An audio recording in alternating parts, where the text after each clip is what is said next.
Bonjour à tous, merci d'abord à nos camarades Doctorum d'avoir organisé cette deuxième séance vidéoconférence. Donc, dans la première, j'avais déjà essayé d'esquisser un constat sur le monde moderne. Qu'est-ce qu'un constat sur le monde moderne?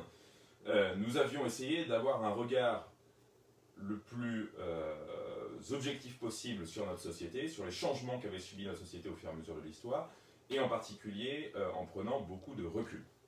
Donc lors de cette dernière conférence, nous avons posé le constat qu'on pourrait résumer en un propos assez simple. Le monde occidental a succombé à ce qu'on pourrait appeler la démesure ou ce que les Grecs appelaient l'hubris. Le nouveau dieu des sociétés modernes, c'est l'argent. La société est organisée en vue uniquement de la croissance économique. Finalement, on pourrait résumer ce constat-là en disant notre société est organisée uniquement et purement et simplement en vue de la croissance économique. Le monde tend donc à devenir un immense marché, on pille notre planète, ses ressources, on détruit la nature, et les humains, nous, sommes éduqués à devenir des consommateurs dociles. Pour nous rendre cette existence plus supportable, le système nous abreuve d'un spectacle permanent, un mélange de publicité, d'informations, de séries Netflix et également de spectacles dans lesquels nous sommes nous-mêmes les acteurs, à savoir les réseaux sociaux. Je suis moi-même, d'une certaine manière, aujourd'hui acteur d'une certaine forme de spectacle. Cette société matérialiste s'auto-justifie en maintenant ses sujets dans la peur de la guerre. On l'avait vu hier, qu'est-ce qui a permis finalement d'avancer l'idée libérale, ce sont les guerres de religion. Et on va dire finalement que le spectre d'une menace, guerre, terrorisme, et on pourrait dire aujourd'hui épidémie, permet de justifier ce contrôle social et l'imposition de la société libérale sur nos vies. Pour faire un peuple de larves, il faut donc l'abrutir, si possible avec des spectacles, le gaver de consommation et le paralyser par la peur. Nous sommes en plein dedans. Ainsi donc, on produit une société d'individus uniformes, aliénés à l'État et au marché dont ils sont devenus totalement dépendants. Et je ne m'exclus pas de ce constat, même si effectivement nous essayons de chercher une voie d'indépendance et d'autonomie.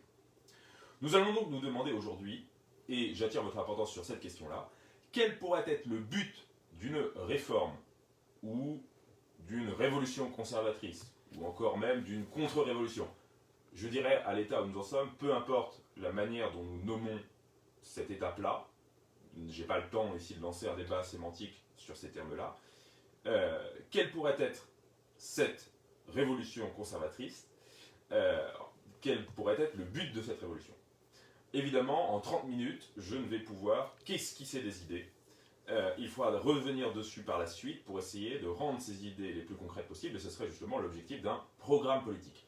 Certains parmi ceux qui regardent cette vidéo aujourd'hui se reconnaîtront. On a évoqué très récemment entre camarades la question justement de la concrétisation de nos idées politiques, pour ne pas simplement être toujours dans la critique permanente d'un système et d'évoquer uniquement purement des slogans en termes de réponses justement politiques, en termes d'offres politiques. Nous voulons justement sortir de la critique facile et passer du slogan à des mesures concrètes. Voilà. Donc nous sommes actuellement, nous, au sein d'Academia Christiana, l'Alvarium, nos camarades Doctorum, en train petit à petit de travailler sur cette idée d'un programme politique qui bien évidemment n'a pas pour but premier, j'en parlerai dans la dernière vidéo, celle de samedi, de s'imposer sous la forme d'un parti politique à court terme, mais plutôt d'inspirer d'éventuels décideurs politiques. Charles Gaz, si tu nous entends.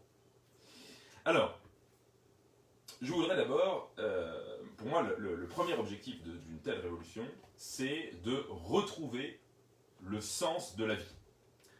La crise du monde moderne est, selon moi, d'abord une crise de sens, comme nous l'avons évoqué hier. S'il y a aujourd'hui dans nos sociétés autant de suicides, de dépression et d'une certaine manière de divorce, mais aussi de consommation de drogue ou d'antidépresseurs, ce qui revient quasiment au même, c'est bien qu'il y a un problème, un mal-être profond dans notre société. Alors, que faire ? il faut effectivement que notre révolution vise à résoudre cette question du sens et du mal-être. Il faut donc redonner un sens à la vie des gens.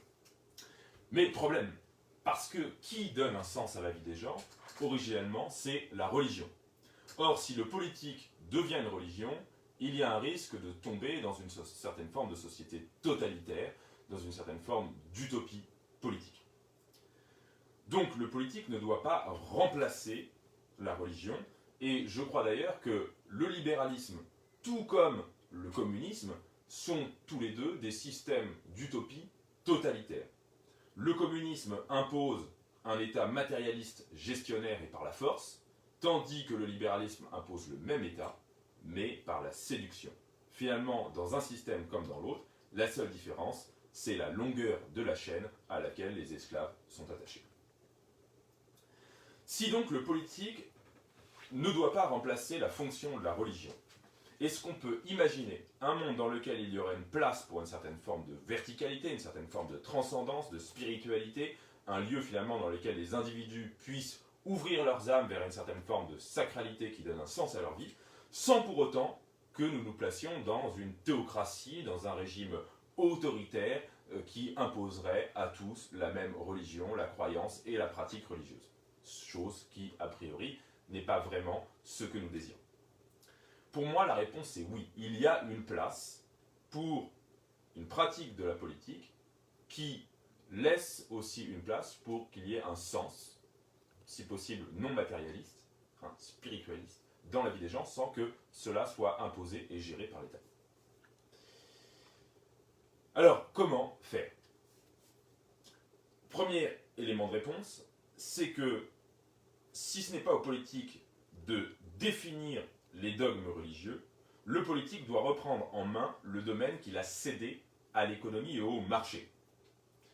Pourquoi le politique ne pourrait-il pas fixer, en quelque sorte, des normes éthiques, c'est-à-dire des limites, mais aussi des objectifs et des buts à la société? Chose qu'il s'interdit totalement de faire aujourd'hui. Le politique dit « je n'ai pas le droit », c'est ce qu'on a vu dans notre première vidéo, « je n'ai pas le droit de dire ce qu'est le bien, je n'ai pas le droit de dire ce qu'est le mal ».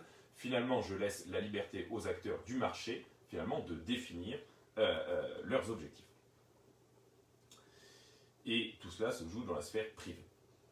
Donc, finalement, pourquoi le politique ne pourrait pas accepter son propre rôle, qui est celui, à un moment donné, de faire la loi, de dire le juste, le bien et le vrai, sans pour autant, encore une fois, se placer dans le domaine de la religion, mais plutôt sur le plan, on pourrait dire, de l'éthique.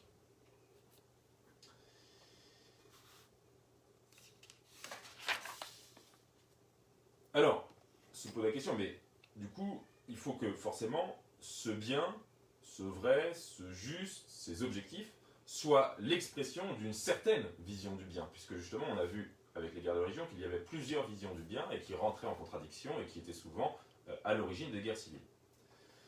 Alors, quelle vision du bien? Eh bien, je pense une vision qui est fidèle aux valeurs de la civilisation européenne. Il faut donc sortir, et j'en reparlerai dans ma conclusion, de l'abstraction des droits de l'homme, de l'universalisme des Lumières, pour réaffirmer les vertus du monde dans lequel nous voulons vivre. Quelles sont ces vertus? Ce sont d'abord celles qu'Aristote définit dans l'Éthique à Nicomaque: le courage, j'y reviendrai samedi, la tempérance, la prudence, la justice, et puis une autre vertu dont Aristote parle aussi, qui ne peut pas partir en tant que telle des vertus cardinales parce que c'est une sorte de dérivé, une sorte de supplément de la justice, c'est l'amitié. Et on verra qu'il existe une forme d'amitié politique. Nous allons donc essayer d'aborder brièvement notre objectif d'instauration d'un ordre social nouveau à travers deux notions clés. Premièrement, la notion de bien commun. Deuxièmement, la notion de justice sociale. Qu'est-ce que le bien commun? Dans le bien commun, il y a deux concepts. Le bien, la communauté. Commun, communauté. Le bien commun, c'est le bien d'abord d'une communauté, d'un groupe politique, d'un peuple, d'une nation.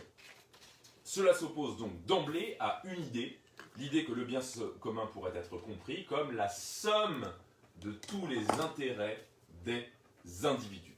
Ça consiste, donc le bien commun, à regarder le corps politique comme un tout et non pas comme une agrégation d'individus épars. Et donc pour que le corps politique constitue un tout, il faut bien qu'il partage un certain nombre de liens, un certain nombre de valeurs qui lui permettent finalement de se reconnaître lui-même comme étant une totalité, une nation, un peuple, et donc que finalement ceux qui composent ce peuple puissent reconnaître que le tout dont ils font partie existe bel et bien. Donc pour qu'il y ait communauté, il faut que les individus partagent quelque chose en commun. Et c'est justement le rôle du politique, rôle que le politique a déserté depuis l'ère libérale, de définir ce qui est commun et ce qui fonde l'unité d'un peuple donné. On peut tout à fait tolérer, alors je vais peut-être en choquer certains, mais qu'il y ait sur notre sol des gens de passage, des gens qui ne peuvent pas communier totalement à notre identité, à nos valeurs. Mais le problème, c'est qu'on ne peut pas, au prétexte qu'il faudrait respecter la liberté de chaque individu, c'est-à-dire également ceux qui sont juste de passage, forcer la majorité d'un peuple à oublier son histoire et son identité. Et c'est bel et bien ce qui nous arrive aujourd'hui. Donc, encore une fois, fixer le commun, et ça c'est le rôle du politique, définir finalement ce qu'est la communauté nationale, eh bien cela revient à dire, tout simplement, l'objectivité qu'un regard historique peut porter sur notre pays, sur ce qui reste de cette histoire, parce qu'effectivement, on pourrait, ça a été le débat du dernier numéro de l'Étincelle, dire de sa manière que tout ça est fini, que tout ça c'est du passé, et qu'il faut partir de choses nouvelles, mais néanmoins cela a existé, et cela nous constitue dans notre plus grande mémoire. Ce n'est peut-être qu'un mythe, mais je ne crois pas. Je crois qu'il s'agit peut-être de quelque chose qui est en dormition au plus profond de nous, c'est-à-dire notre histoire. Charles Maurras parlait de l'empirisme organisateur, c'est finalement regarder le passé et construire à partir de ce passé. Eh bien, en cela, cet empirisme organisateur, ce regard méditatif sur l'histoire, sur notre longue mémoire, revient à dire que la France est un pays de tradition chrétienne, d'origine philosophique et culturelle romaine et grecque. Ça ne revient pas à imposer en soi la religion chrétienne ou une forme de gastronomie par la force à des individus qui ne seraient pas faits pour recevoir cela. Mais ça revient simplement à reconnaître comme plus légitime la culture de notre peuple et donc autoriser l'État à agir pour empêcher ceux qui voudraient, d'une certaine manière, nuire à cette culture ou la dissoudre ou qui tout simplement par leur activité y nuiraient sans même forcément le vouloir. Au nom du bien donc de sa communauté, de la communauté dont il est le représentant, l'État peut fixer des limites. Des limites à quoi ? Eh bien des limites à l'immigration. Des limites également à l'installation de cultures ou de religions extra-européennes sur notre sol, des limites à l'ouverture de restaurants, de magasins qui petit à petit colonisent notre territoire. Je pense tant aux chaînes de fast-food, McDonald's, etc., que les kebabs, que les Starbucks et que toutes les enseignes de prêt-à-porter mondialistes, mais également aussi tout ce qui colonise notre univers mental et intellectuel, je pense notamment aux séries Netflix. Pour que la notion de bien commun soit de nouveau accessible, il faut donc d'abord que la notion de communauté nationale redevienne une évidence, ce qui n'est pas du tout le cas aujourd'hui. Et pour qu'elle redevienne une évidence, il y a tout un travail à faire aussi sur les politiques scolaires, les politiques culturelles. Il faut que la culture française et l'histoire française soient de nouveau enseignées sans complexe, ce que je rappelle, ce qui n'est pas encore le cas aujourd'hui. Il faut mettre donc en place un principe de préférence civilisationnelle. Tout ce qui est extra-européen a le droit d'exister, évidemment, mais à condition qu'il ne menace pas ce qui permet finalement aux Européens de prendre conscience qu'ils appartiennent eux aussi à une communauté civilisationnelle. Ce qui, je crois, n'est pas le cas aujourd'hui. Ça, c'est, je dirais, l'élément culturel, identitaire, civilisationnel du bien commun, qui est absolument fondamental. Et là-dessus, je dirais que, à droite, la droite nationale de manière générale, a développé un certain nombre de mesures, d'idées, en termes d'immigration, de remigration, etc., qui sont assez visionnaires, assez justes, assez bonnes. Là où le bas blesse, c'est effectivement que souvent, les nationalistes, la droite, pensent tout résoudre par la question de l'immigration et de l'identité, en pensant que l'économie est une affaire bassement matérielle, tandis que tout le reste est du ressort de l'esprit. C'est malheureusement une grossière erreur. Le premier bien d'un peuple, c'est ce qui lui permet de vivre, d'accord? C'est sa famille, c'est son travail. Hein. Je ne suis pas du tout un fanatique de la devise travail, famille, patrie du maréchal Pétain, mais néanmoins, hein, c'est par le travail et par la famille que nous commençons à exister hein, réellement au sein d'un peuple. Maurice Bardèche hein, disait que cette devise travail, famille, patrie était pour les Suisses ou une devise de vieux père de famille. Mais voilà, remarquons qu'il y a là une réalité fondamentale. Hein. La famille est la cellule de base de toute société, et si on ne protège pas les familles et les travailleurs, on aura une société qui d'une part ne fera plus d'enfants, et une société qui sera en crise. Le rôle donc d'un gouvernement, c'est de percevoir par un certain nombre, par une vision justement stratégique, hein, quelles sont les difficultés réelles que le peuple rencontre et d'essayer d'y remédier de manière pragmatique et non pas idéologique. Je prends un exemple tout bête et concret hein, qui me vient de ce que proposent les militants de Casa Pound en Italie par rapport à la question de l'avortement. Plutôt que de défiler chaque année à plusieurs milliers de personnes avec des pancartes non à l'IVG. Je ne dis pas qu'il ne faut pas le faire, mais je dis simplement que plutôt que de ne faire que cela, il faudrait peut-être penser à des manières concrètes pour répondre à la problématique de l'avortement dans des cas réels, dans les difficultés que peuvent rencontrer physiquement, économiquement notre peuple.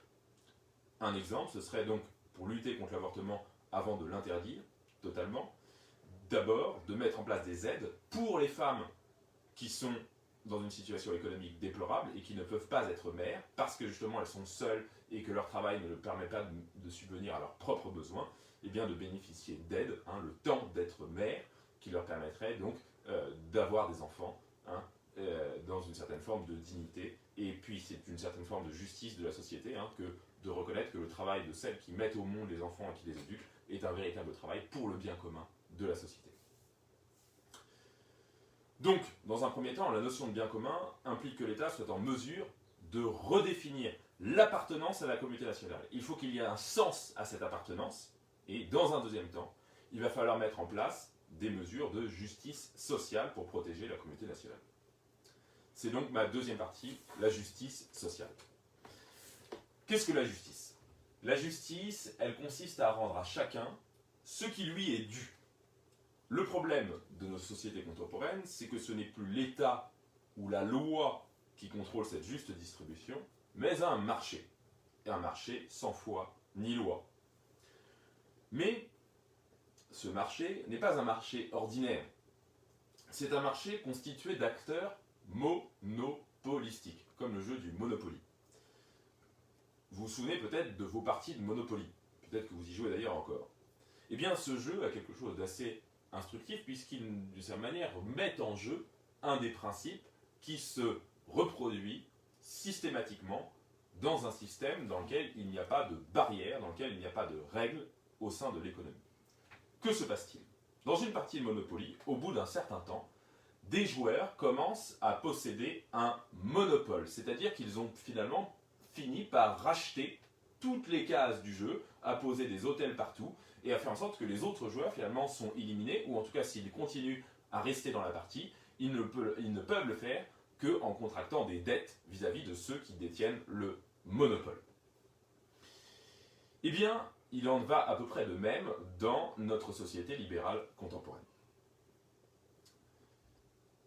À la base de la justice sociale se pose la question de la propriété. Alors, qu'est-ce que la propriété? Peut-on légitimement tout posséder sous prétexte qu'on a tout acheté en respectant d'une certaine manière les règles de contrat d'achat et de vente en vigueur dans un marché? Puis-je légitimement acheter votre maison, acheter votre travail, acheter le travail de vos enfants, acheter votre trottoir, acheter votre route, acheter vos rivières, acheter vos sources d'eau potable, acheter vos ressources souterraines, acheter vos forêts et même votre temps de cerveau disponible? Ai-je le droit d'acheter tout cela? C'est bien la question que nous pose la question de la propriété. Nous croyons qu'il y a des choses qui ne s'achètent pas pour plusieurs raisons. D'une part, parce qu'elles ne peuvent pas être la propriété d'un individu, elles sont la propriété d'un peuple. Elles sont des biens, au pluriel ici, communs, des biens de la communauté. La France appartient aux Français et donc elle ne peut pas appartenir demain à un acquéreur chinois ou américain, même si elle est endettée. Cela ne peut pas. Le principe de propriété touche ici à une certaine forme de limite. Il y a des choses qu'on ne peut pas acheter, on ne peut pas être propriétaire. Vous ne pouvez pas être propriétaire de l'utérus d'une femme, vous ne pouvez pas être propriétaire de l'air que je respire, il y a des choses qui ne s'achètent pas. D'autre part, deuxième limite à la propriété, c'est que la propriété n'a de sens que si finalement on a l'usage des choses que l'on possède. Chose simple et évidente à comprendre.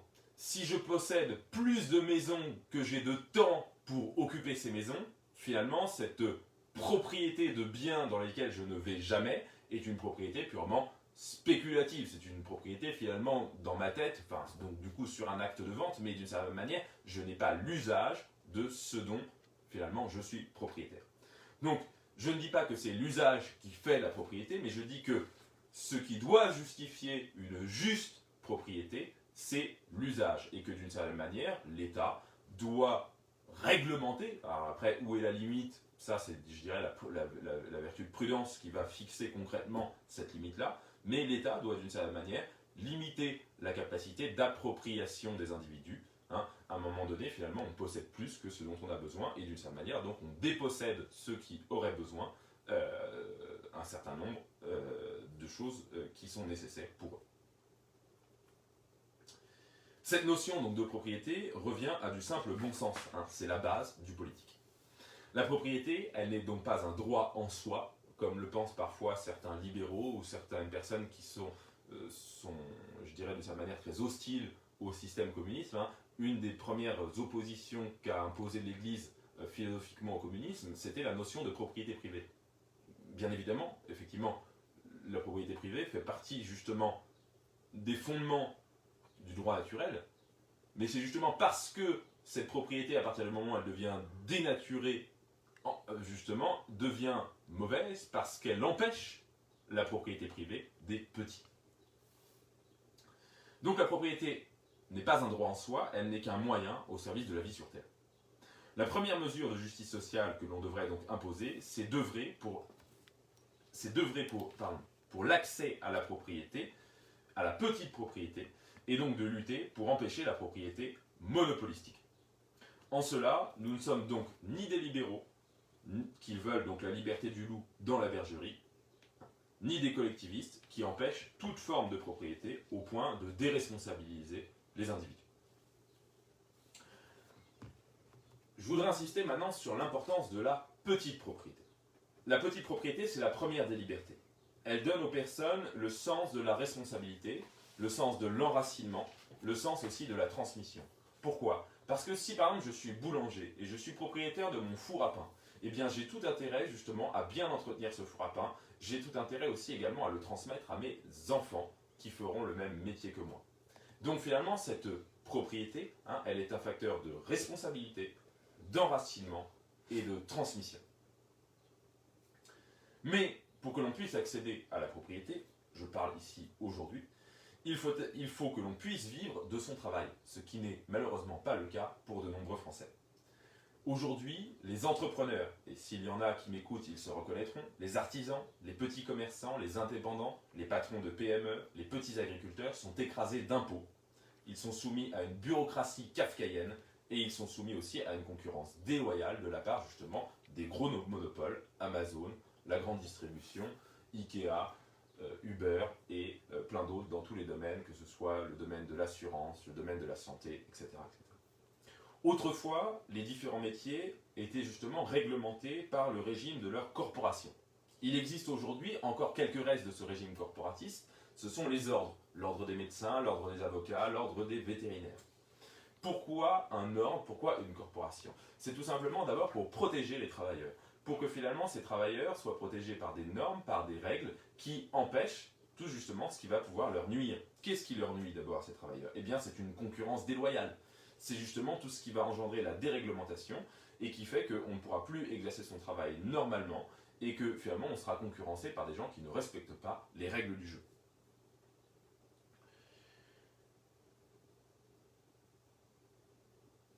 En fait, les Français n'ont pas tant besoin de davantage d'aide de l'État dans le domaine professionnel, mais peut-être davantage d'exonération de certaines charges et de la suppression de certaines mesures contraignantes et inadaptées. On peut penser à toute cette bureaucratie de normes européennes en termes d'hygiène, de santé, etc., qui, autant sont nécessaires vis-à-vis des grands acteurs qui ne les respecteraient pas spontanément parce que d'une certaine manière, ils sont invincibles et ils gagnent tous les procès, mais qui sont finalement inadaptées parce qu'elles étouffent les petits travailleurs. L'économie française souffre également de trop d'ouverture à la concurrence internationale. On peut vendre sans aucune taxe sur les importations un t-shirt fabriqué à la chaîne par un salarié chinois ou bangladais. Par contre, un t-shirt cousu main par une couturière française, lui, sera vendu dans les mêmes conditions. D'ailleurs, un t-shirt cousu main par une couturière française, ça n'existe pas. Pourquoi ça n'existe pas? Eh bien parce que justement, on peut acheter et vendre des t-shirts cousus en usine par des travailleurs chinois. Donc le rôle de l'État, c'est d'être protectionniste, de protéger ses citoyens et non pas de les laisser à la merci de tous ces marchands qui sont en réalité des loups dans la bergerie. Si demain vous avez le choix entre un produit français et un produit étranger au même prix, vous prendrez toujours le produit français. Si aujourd'hui cela est impossible, c'est parce que l'État n'a pas cherché à protéger ses travailleurs avant les autres. Enfin, l'État doit proposer à son peuple un autre rêve que celui de la société du libre-échange, que celui de la société de consommation. Nos institutions européennes, notre marché ouvert, notre société du libre-échange, de la libre circulation correspondent à une vision du monde. Qu'est-ce que c'est que cette vision du monde? C'est l'idéal consumériste et matérialiste de l'utopie libérale. Un chef d'État doit, par son discours et sa communication également, par son verbe, proposer un projet à son peuple. Je crois, encore une fois, que si les Français étaient conduits d'une certaine manière par un chef d'État qui leur proposait un destin, qui leur proposait finalement de retrouver leur liberté dans le domaine du travail, qui leur proposait de redonner finalement un sens à leur existence, eh bien je crois que les Français consentiraient à un certain nombre de sacrifices.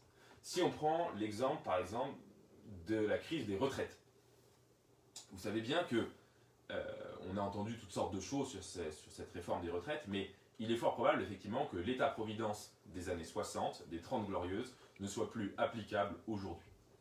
Pour un certain nombre de raisons, je ne suis pas un économiste et je ne rentrerai pas dans les détails. Mais il est probable que si, dans la réalité des faits, cet État-providence n'est plus viable aujourd'hui, que les Français soient prêts à accepter finalement de renoncer à un certain nombre d'avantages sociaux, à condition qu'en échange, il y ait quelque chose à gagner, que leur sacrifice ne soit pas vain, qu'ils ne se sacrifient pas finalement sur l'autel du libre-échange. Personne n'a envie de partir à la guerre pour mourir sur l'autel du libre-échange. En revanche, on est prêt à faire des sacrifices à condition que l'on puisse vivre de ce que l'on a de son propre travail et transmettre les fruits de son travail à ses enfants.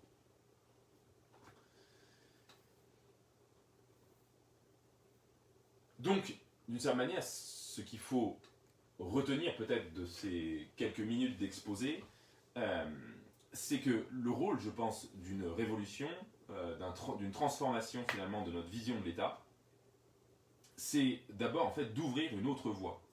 Qu'on arrête finalement de vendre aux Français un rêve impossible, c'est-à-dire celui d'une société de l'opulence, celui de la start-up pour tous ou celui du salaire universel. Je crois qu'on dit souvent on a les gouvernants qu'on mérite. Mais je crois aussi que la réciproque est vraie. C'est-à-dire que finalement, à partir du moment où un gouvernant est bon et juste, d'une certaine manière, il a cette capacité à donner à son peuple un élan politique particulier et nouveau. Je crois donc que si un chef d'État demande des sacrifices aux Français, mais qu'il leur donne en échange la fierté d'être Français, la reprise en main de leur destin, alors les Français consentiront à ces sacrifices. Comme le disait le révolutionnaire conservateur Ernst von Salomon, nous ne voulons pas le bonheur, nous voulons un destin. Dernier mot pour conclure mon propos, je crois que la révolution conservatrice du XXIe siècle ne consiste donc pas en des mesurettes ni en des slogans, mais dans un changement total de paradigme. Ce sont les fondements sur lesquels repose notre système qu'il faut changer, renoncer à l'idéologie des droits de l'homme et renouer avec les vertus antiques. Voilà, j'ai fini ce petit exposé sur notre but politique. Je vous invite à poser vos questions. Je vais essayer d'y répondre dans la mesure de mes capacités. Je pense qu'il faut essayer de réfléchir un peu à partir de ces grandes notions politiques, qui sont, je dirais, davantage presque de l'ordre de la philosophie politique, et qu'il faut essayer de les mettre en application. Encore une fois, je pense que le rôle du politique, ce n'est pas de détailler des mesures très techniques, c'est plutôt de fixer des objectifs, et ensuite aux techniciens, aux spécialistes, aux experts, de montrer aux politiques, en tout cas à la demande du politique, de rendre finalement ce qui est nécessaire possible. Voilà. Merci, je suis à votre disponibilité pour les questions. Merci Victor pour ce live. On va regarder, donc n'hésitez pas à poser vos questions dans les commentaires. On a tout d'abord une interrogation de Julien Langella qui demande si on porte vraiment des shorts en Normandie au mois d'avril. Je ne sais pas si ça a un rapport avec le sujet. La preuve. Donc l'abbé Raffray te salue, amour absinthe révolution, dit-il. Alors je vous propose cette histoire de la Normandie pour tous les Provençaux qui se piquent de réflexion désobligeante. Voilà, l'histoire de la Normandie de Jean Mabir, un ouvrage très intéressant. Alors on a une question de Nicolas Lejeune qui nous dit pourquoi une allocation universelle ne serait-elle pas une bonne chose au vu de la mutation de notre société? Alors pour moi vraiment l'argument clé, je pense qu'il est vraiment d'ordre anthropologique. Je pense que les gens ont besoin d'être responsabilisés. Et encore une fois, une allocation universelle, c'est le meilleur moyen finalement pour nous tenir en laisse. Hein. À partir du moment où vous ne sortez plus dans la rue avec votre attestation, votre masque et toutes ces différentes obligations, finalement, voilà, que vous ne répondez pas au modèle du citoyen idéal, eh bien, vous pourrez être menacé, enfin, votre allocation universelle pourra être réduite. Finalement, on sera tenu par le portefeuille. Et je pense que c'est totalement déresponsabilisant. Moi, personnellement, je suis vraiment pour une société de petits propriétaires, de petits producteurs, qui est à quelque chose de beaucoup plus responsabilisant. Merci pour cette réponse, Victor. On n'a pas d'autres questions pour l'instant.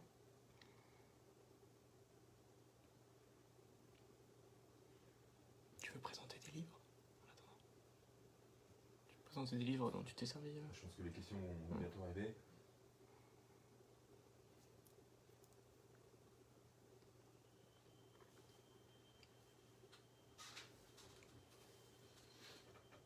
Ouais, je vais présenter un bouquin.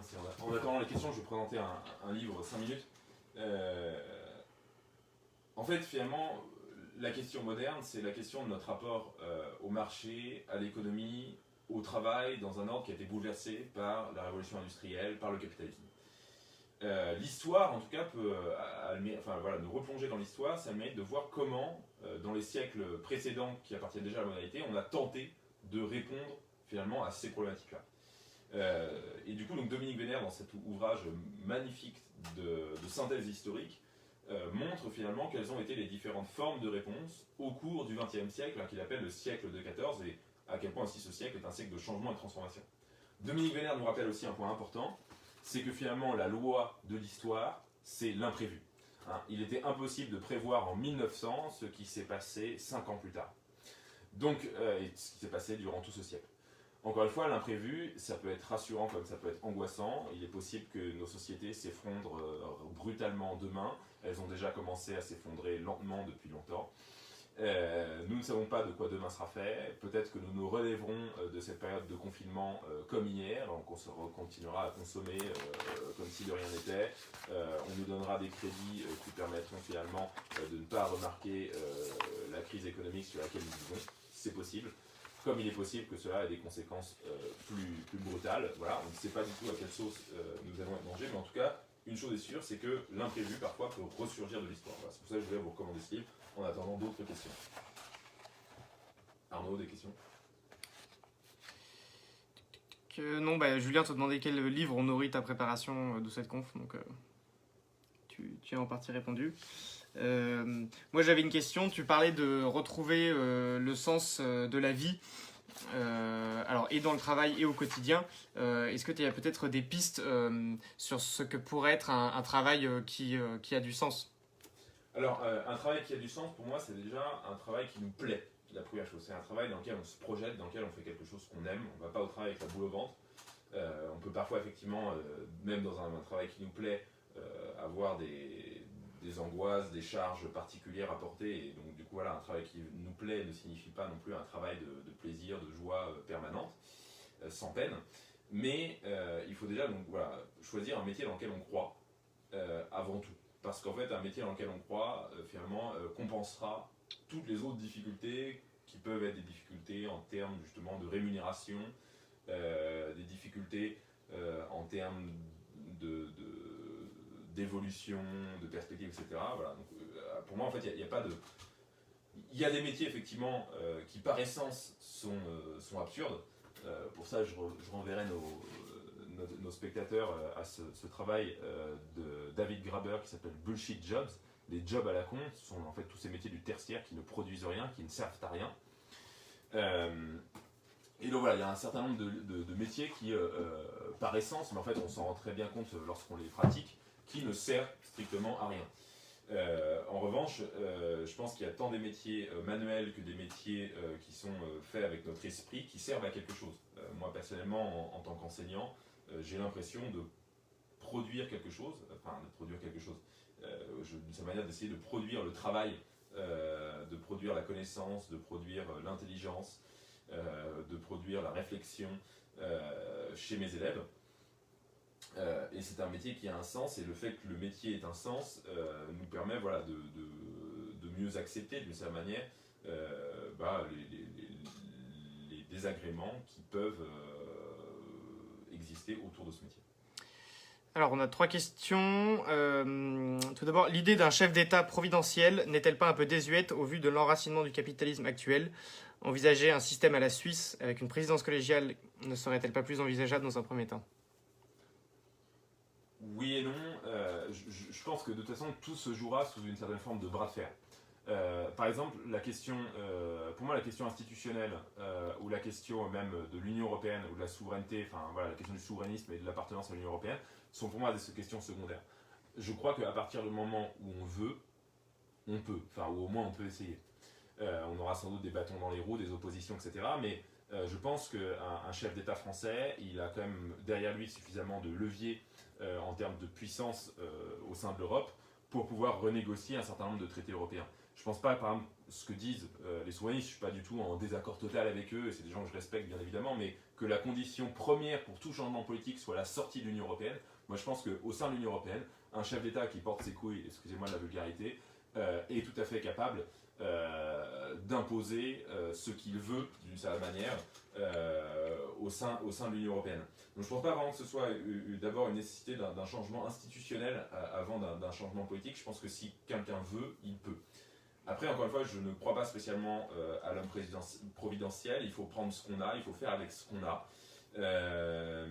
Pour moi, l'une des questions d'importance majeure et prioritaire aujourd'hui, c'est vraiment la question migratoire. On est face à des masses immenses, comme on a parlé Jean de Ghana dans son live Facebook hier pour Info Toulouse, dans sa visite à Lesbos. Voilà, aux portes de l'Europe, il y a des millions et des millions de personnes voilà, de crève-misère qui veulent entrer et bénéficier de ce système-là. Donc pour moi, la priorité numéro 1 en termes de choix politiques, ce sera peut-être les hommes politiques qui pourront réussir, si tant est que ce soit possible, à inverser le processus. Voilà, après, reconstruire une société, c'est pas un projet qui se fait comme ça en 5 années sur un mandat présidentiel. Encore une fois, nous, c'était la devise que Julien Angela avait voulu qu'on prenne pour Academia Christiana, qui est la devise de Frédéric Mistral. Nous ne voulons pas faire une majorité électorale, nous voulons refaire un peuple. Et ça, c'est un processus qui demande du long terme. Et c'est d'abord, ça commence par se refaire nous-mêmes. J'en viendrai plus en détail samedi. Ensuite, une autre question. Tu as dit ne pas faire d'idéologie, mais du pragmatisme. N'est-ce pas la voie pavée du libéralisme ? C'est en tout cas un de leurs arguments favoris. Ouais, mais non, en fait, je crois que les libéraux sont des idéologues. Ils sont justement pris par l'idéologie libérale, qui fait qu'elle part du principe où la sacro-sainte loi devant laquelle on doit se mettre à genoux, c'est la liberté de l'individu, et en particulier sur le marché. En réalité, dans la pratique, c'est pas tant la liberté de plein d'individus qui auraient une égale liberté, hein, c'est la liberté des plus forts qui s'impose au système économique, et qui finalement cette liberté des plus forts, étant qu'elle est gouvernée d'une certaine manière par la cupidité, eh bien, elle consiste à imposer ce système de rationalisation de la vie, de nos existences, au nom de la croissance économique, du profit et du marché. Donc, d'une certaine manière, pour moi, il y a une idéologie libérale. Le pragmatisme, c'est simplement de se dire, en fait, on ne va pas réfléchir à partir d'une idéologie, le socialisme, ou d'une idéologie, le libéralisme, ou je ne sais quoi d'autre, mais on va partir finalement du réel lui-même, d'une situation concrète, problématique, et essayer de trouver des solutions à ce problème-là, quelle que soit l'étiquette politique donnée, qui connoterait cette solution politique choisie. Très bien, bah écoute, on n'a pas plus de questions pour l'instant. Si tu veux peut-être faire une petite annonce pour la troisième et dernière partie de ton intervention. Alors, donc, dans la troisième partie, nous nous retrouverons donc, samedi à 18h pour un immense apéritif que nous allons prendre tous ensemble. Et je vous parlerai pendant l'apéro eh bien, des moyens. Là, j'ai esquissé le constat, j'ai esquissé la fin, la finalité, le but, ce vers quoi nous voulons aller. Et troisièmement, je voudrais dire comment est-ce que nous allons faire concrètement, ici, maintenant, vous et moi, pour nous bouger vers cet objectif. Voilà, vaste programme, je laisse le suspense. Je tiens particulièrement à remercier les camarades d'Octorum pour m'avoir tiré de ma léthargie du confinement et m'avoir forcé à préparer cette vidéo. Je fais une petite annonce également, donc nous nous retrouvons tous ensemble cet été, on sera tous déconfinés d'ici là, je le crois, et sinon on trouvera bien des solutions. Du 17 au 23 août dans l'ouest de la France, je ne dis pas plus de précision où, il faut s'inscrire pour connaître le lieu, ou m'envoyer un message privé, comme ça j'aurai votre numéro. Et nous nous retrouverons donc pour une session d'une semaine de formation politique, spirituelle, philosophique, mais également physique, puisqu'on fera beaucoup de sport. Et ce sera l'occasion un petit peu de rebâtir ensemble justement cet édifice, cette société qui part en miettes. Voilà. Je vous remercie à tous pour votre présence, pour votre écoute, pour vos encouragements, pour vos questions. J'étais très content de faire cela. Je témoigne toute mon admiration, tout mon soutien pour tous ces camarades qui sont militants politiques et qui profitent du confinement pour faire des choses. Je pense à nos amis d'Info Toulouse, à nos amis de l'Alvarium, à nos amis de Casapan en Italie, à nos amis de Ténésoun en Provence. C'est Radio Virus aussi. Et également pour nos camarades de Dextra qui maintiennent Radio Virus tous les jours, à nos camarades de Parivox avec leurs superbes émissions, au Journal Présent, à TV Liberté, voilà, tout ce qui se fait de bien et de bon. Et et encore une fois, bravo à Octorum pour son engagement et sa détermination. Alors du coup, on a encore deux questions au final. Vite fait, donc au niveau de l'UDT, de l'université d'été d'Academia, est-ce qu'elle ne risque pas d'être annulée en vue des événements ? Pour l'instant, on n'a pas d'informations sur le nom. Pas d'informations, on fait comme si tout était prévu. A priori, vu l'ampleur de notre rassemblement, je pense qu'elle sera autorisée. Et ensuite, une dernière question. Bonsoir Victor, c'est Grégoire Closier. Que penses-tu de Charles Gave pour 2022 ? Bonne question. Qu'est-ce que je pense de Charles Gave pour 2022 ? J'en pense pas grand-chose. Encore une fois, je pense que c'est pas vraiment derrière le problème. Si cette personne-là, qui a soutenu plutôt les Gilets jaunes, qui soutient plus ou moins la mouvance identitaire, qui n'est pas non plus, moi personnellement, qui se prétend être un vrai libéral. Vous avez vu à quel point j'avais de l'amour pour le libéralisme, donc je ne crois pas du tout dans le libéralisme, je suis un anti-libéral forcené. Donc voilà, je n'en pense pas grand-chose, je ne connais pas ce monsieur. Mais si effectivement il est d'une certaine manière, si politiquement il peut faire avancer d'une certaine manière, comme disait Julien Rogy dans sa vidéo, un Trump à la française, être un obstacle d'une certaine manière à la déferlante migratoire, pourquoi pas. Après, il faut quand même pas oublier que c'est un illustre inconnu, mis à part des milieux très restreints. Et puis voilà, encore une fois, nous ne devons, je pense en tant que militant, j'y reviendrai particulièrement samedi, nous ne devons pas attendre des improvisations, nous devons faire. Donc tant mieux s'il y a des gens qui se proposent, qui se lancent dans des combats pour les élections présidentielles et qui peuvent avoir telle ou telle accointance avec nous sur un point ou un autre. Après, attention nous à ne pas tout attendre d'eux et du coup à ne pas nous relâcher dans nos efforts militants en nous disant voilà, finalement ça y est, le salut va venir d'en haut, on n'a plus rien à faire. Voilà ce que je pense de cette question en particulier. Bonne soirée.